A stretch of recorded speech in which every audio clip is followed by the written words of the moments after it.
अस्सलामु अलैकुम वरहमतुल्लाहि वबरकातुहू। उम्मीद करता हूँ कि आप सब खैरियत से होंगे। आज मैं आपके लिए एमसीक्यूज़ लाया हूँ on the topic crops of India. तो इस लेक्चर में हम करेंगे एटलीस्ट 10 क्वेश्चंस, ठीक है। साथ ही साथ हम जितने भी कंसेप्ट इसमें आएंगे उनको हम एक्सप्लेन करेंगे। तो let's start with our first MCQ of the day. Which branch of agriculture focused on the cultivation of vegetables, fruits, ornamental plants. कौन सी ब्रांच एग्रीकल्चर की है जो डील करती हैं कल्टीवेशन ऑफ वेजिटेबल्स के साथ, फ्रूट्स के साथ, ठीक है, और ऑर्नामेंटल प्लांट्स के साथ। Vegetables, fruits, ornamental plants.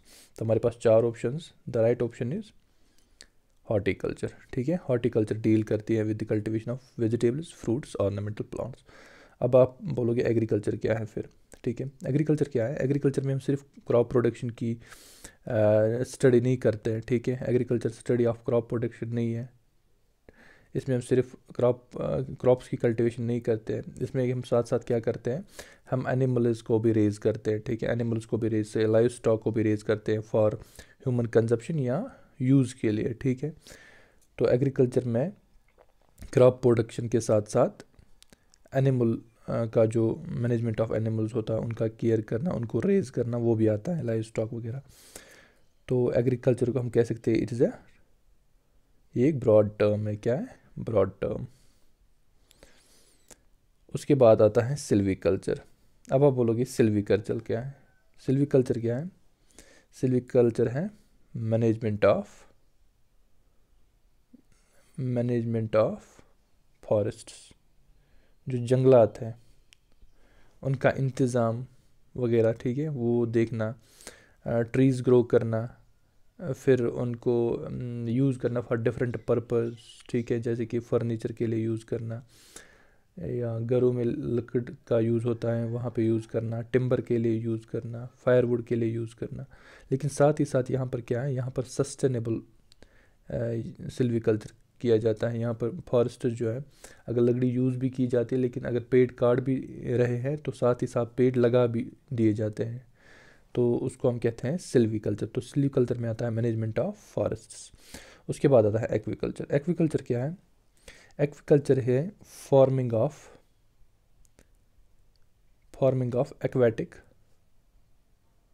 Aquatic organisms.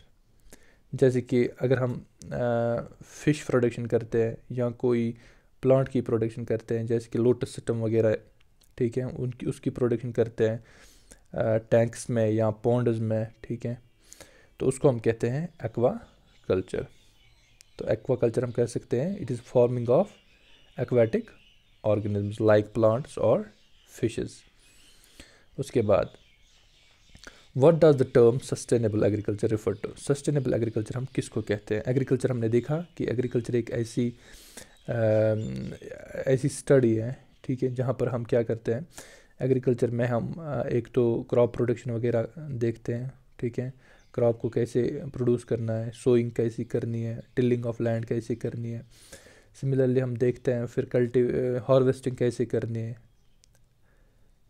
तो जो प्लांट को कब फर्टिलाइज़र की ज़रूरत है, कितनी अमाउंट की फर्टिलाइज़र की ज़रूरत है, कौन से वीडिसाइड्स की ज़रूरत पड़ेगी, पेस्टिसाइड्स कौन से लगाने हैं, तो ये सब कुछ एग्रीकल्चर में आता है। लेकिन सस्टेनेबल एग्रीकल्चर का मतलब होता है कि अगर हम कोई क्रॉप प्रोड्यूस कर रहे हैं, ठीक है, अगर हमें वीट प्रोड्यूस करना है तो हमें वीट की जो प्रोडक्टिविटी है वो इंक्रीज़ करनी है। हम क्या करते हैं, हम हाई यील्ड सीड जो है ना वो सो करते हैं। उसके बाद क्या करते हैं, उसके बाद हमें जब प्लांट ग्रो होता है फिर उसकी केयर करनी पड़ती है। अगर प्लांट पे पेस्ट ने अटैक किया तो हम पेस्टिसाइड का यूज़ करते हैं।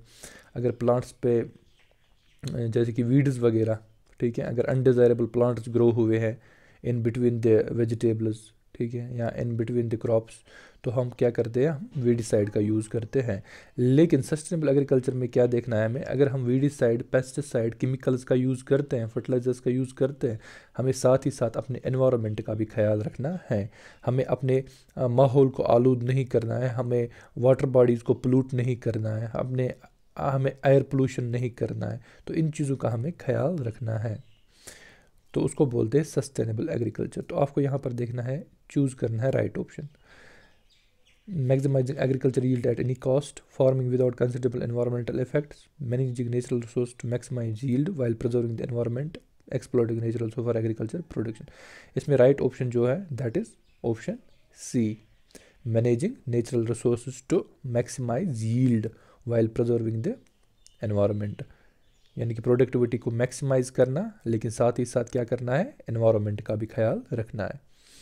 उसके बाद which of the following is not a common weed that competes with crop plant.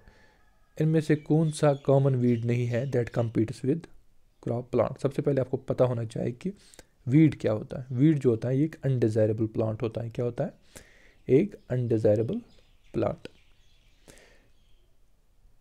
जब हम राइस ग्रो करते हैं फील्ड्स में, ठीक है, जब हम राइस की खेती करते हैं, राइस को ग्रो करते हैं फील्ड्स में, तो राइस प्लांट्स यानी कि राइस के जो क्रॉप्स होते हैं, राइस के जो प्लांट्स होते हैं, राइस के जो सीडलिंग्स होते हैं, उनके बिटवीन क्या होता है, उनके बिटवीन छोटे छोटे घास जो है वो उगनी स्टार्ट करती है.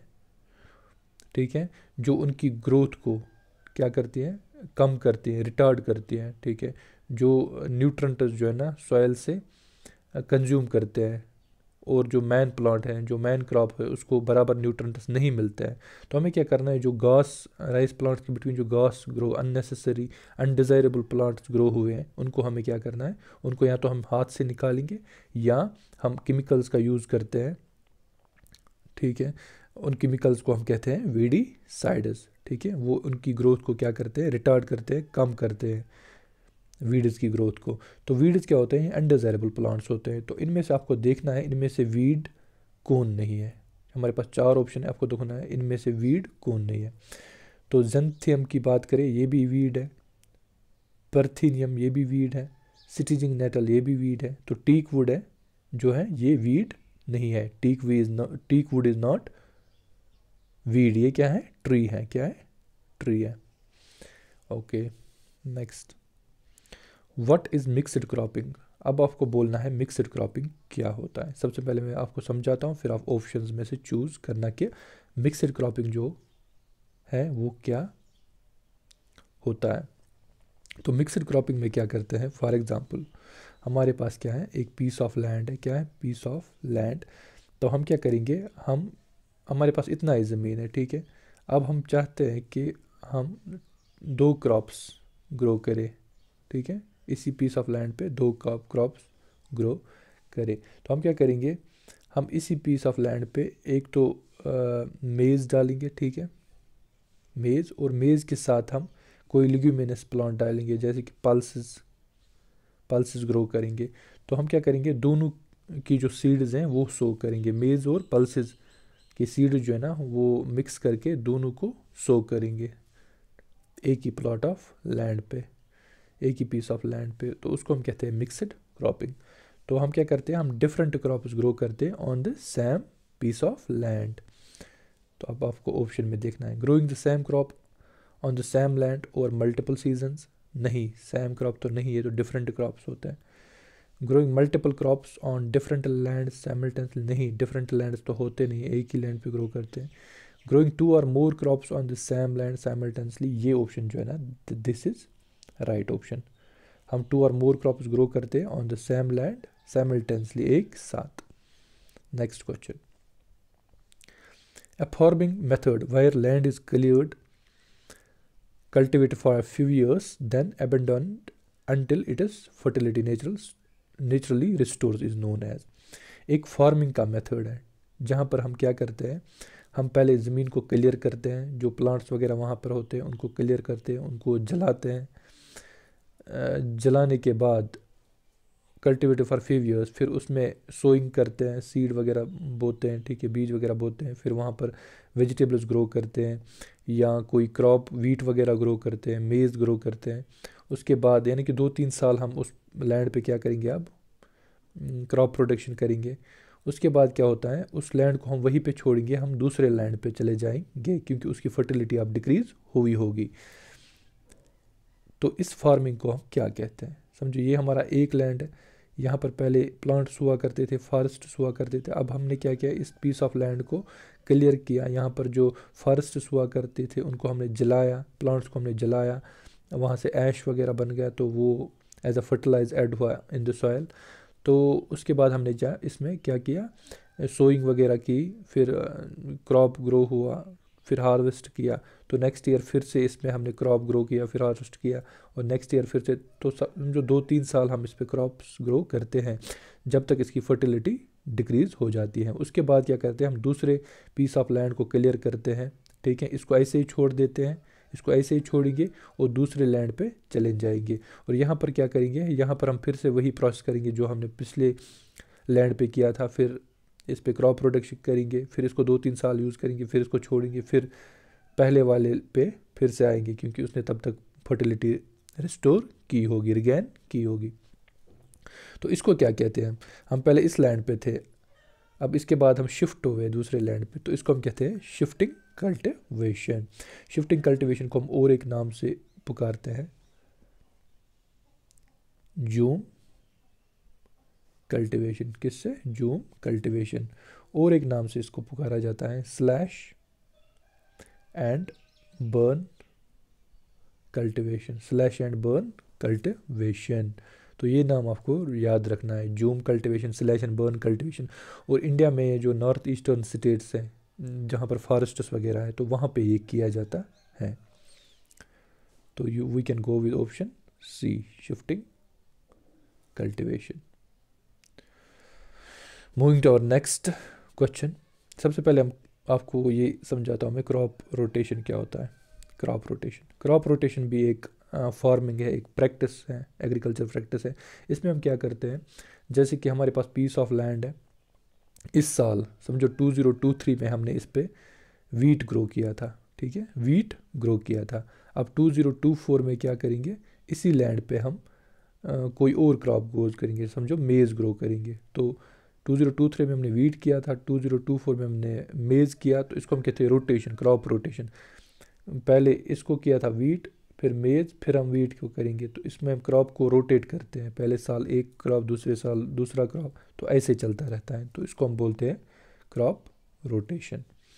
Next, which season is associated with cultivation of rabi crops. Rabi crops जो होते हैं वो कब ग्रो किए जाते हैं, किस सीज़न में वो ग्रो करते हैं इंडिया में, ठीक है। हमारे पास 4 ऑप्शन दिए गए हैं। रबी क्रॉप जो है, ठीक है, इसको अक्टूबर टू अप्रैल, अक्टूबर में इसकी सोइंग वगैरह होती है, फिर अप्रैल में हार्वेस्टिंग की जाती है। तो अक्टूबर टू अप्रैल इसका पीरियड चलता है। और अक्टूबर टू अप्रैल कौन सा मौसम आता है, विंटर। कौन आता है, विंटर। तो विंटर सीजन में रबी क्रॉप जो है ना वो ग्रो किए जाते हैं। Next, which of the following is not a rabi crop. अब कौन से क्रॉप है जो इनमें से रबी नहीं है। आपको देखना है कि जो हम विंटर में ग्रो करते हैं यहाँ पे क्रॉप्स इंडिया में, वो कौन से हैं। तो यहाँ पर देखते हैं, वीट, क्या वीट विंटर में ग्रो किया जाता है, October to April, yes. Paddy, no ये तो नहीं है, ये खरीफ क्रॉप है। फिर ग्राम, ये भी रबी क्रॉप है। उसके बाद है पीज, पीज भी क्या है, रबी क्रॉप।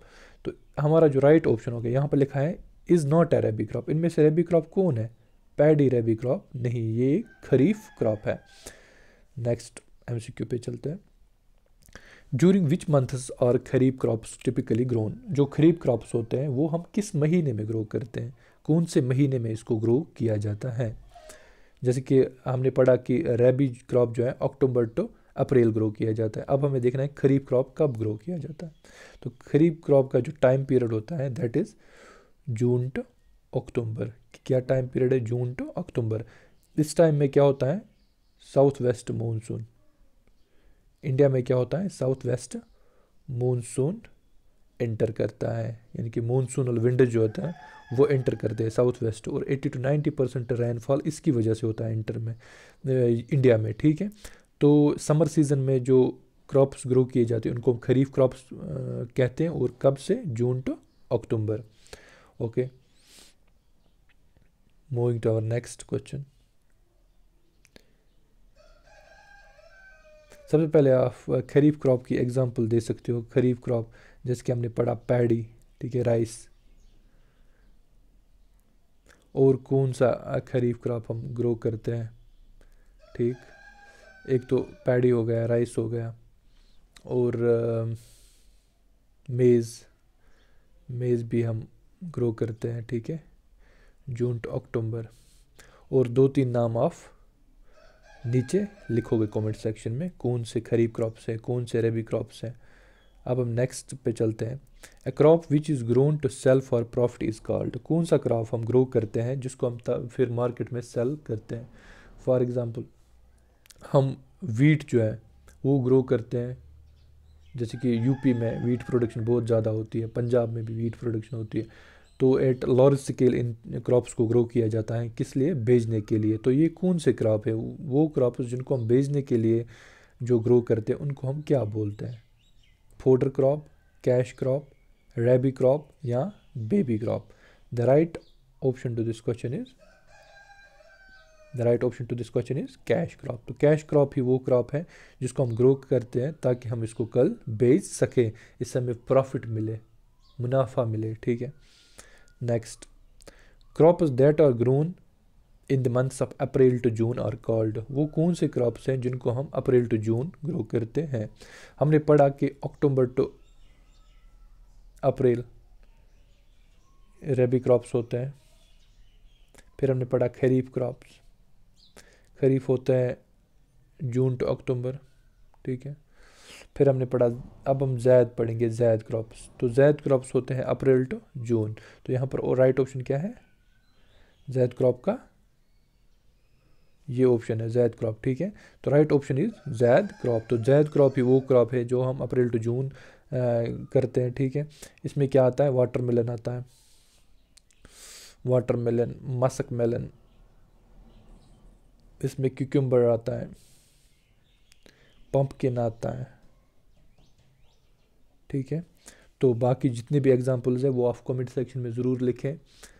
उम्मीद है कि आपको ये वीडियो जो है ना पसंद आया होगा। अगर आपको ये वीडियो पसंद आया है तो दिल से इसको लाइक करें, अपने दोस्तों के साथ शेयर करें और मेरी चैनल को सब्सक्राइब करना ना भूलें।